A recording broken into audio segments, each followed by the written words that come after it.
afternoon. Can you all hear me behind the mask? Okay, good. Actually, I think I'm going to turn this off just for a second. I'll turn it back on.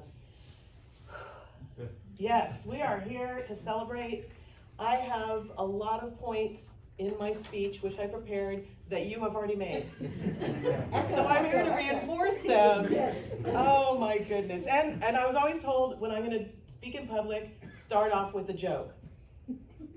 Okay. So here we go. All right. So 3 job seekers walk into a bar.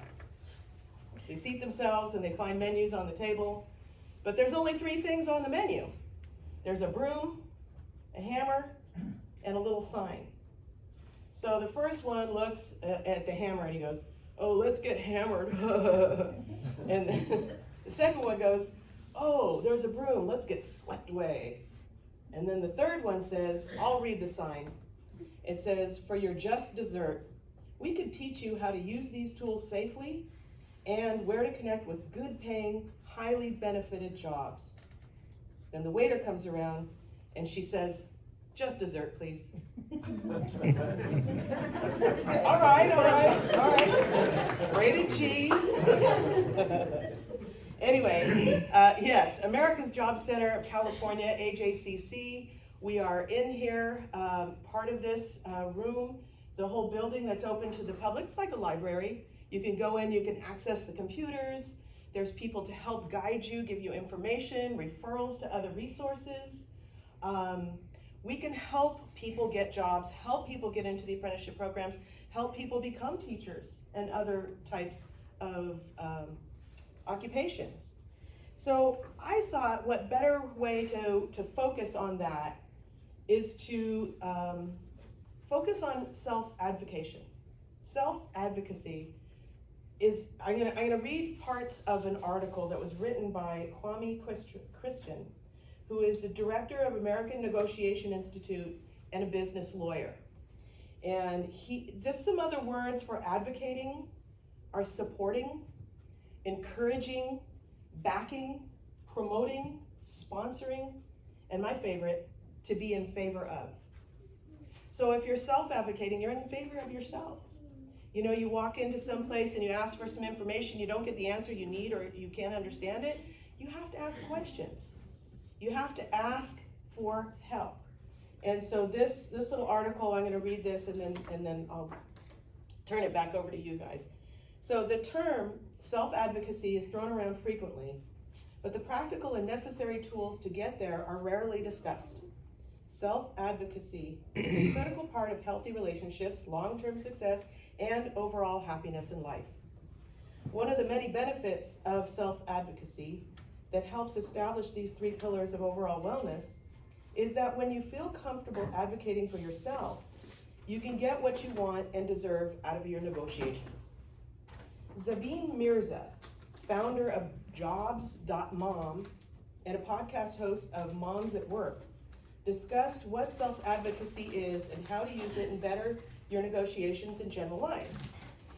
What is self-advocacy truly? Mirza states that its self-advocacy is teaching people how to treat you.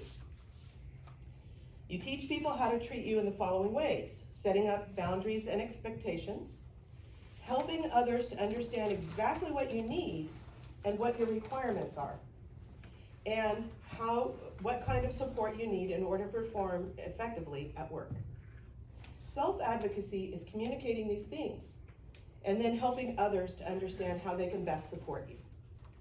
It's a common misconception that self-advocacy is just about speaking out or standing up for yourself, and that only good communicators or extroverts would be good self-advocates. However, you don't need to be outspoken, assertive, or even confident in order to be able to advocate for yourself. If you have 1,000,001 tasks to complete and your manager, it's my manager, and your manager is asking you to do one more task, take this opportunity to practice self-advocacy.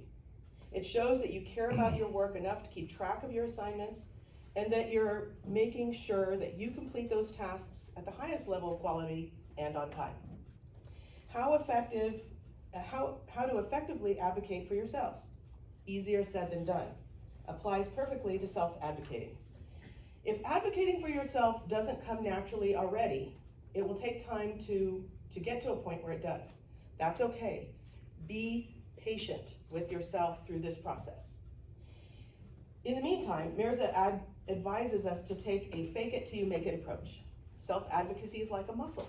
You need to work it out consistently in order to develop confidence and self-belief.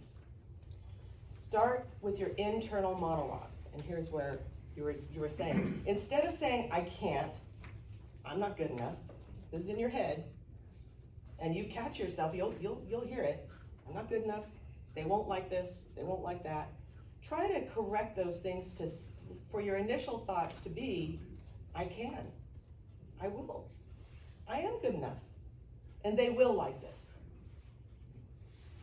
Again, this won't happen naturally, but try the best you can to catch yourself in the act of doubting, and then turn your abilities around.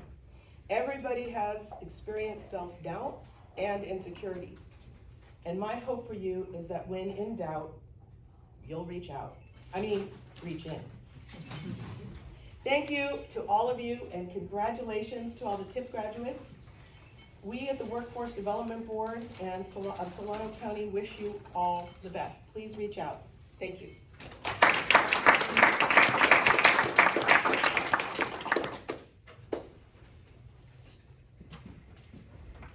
Thank you, Cheryl. Thanks for all the support